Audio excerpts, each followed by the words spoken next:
problem कति भइगयो धेरै नै भयो बनाएको सर्भिसिङ गरेपछि भएछ कि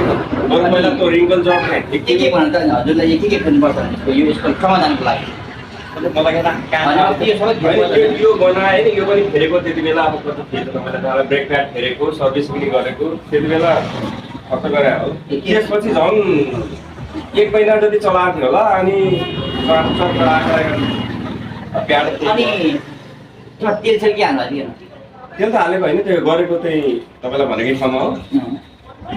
अब तेल त हालेको नि यो पनि तेल भन्दाखेरि यहाँ तेल कता चुहिएछ अनि तेल पनि खाले तेल पनि आएको सर कराए अब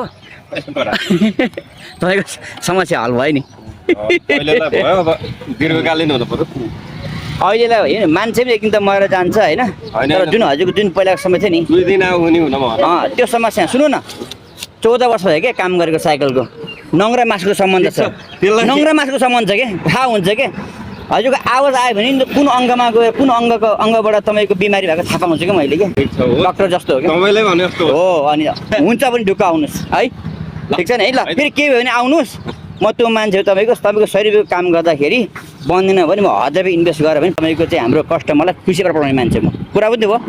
ल धन्यवाद ल हस्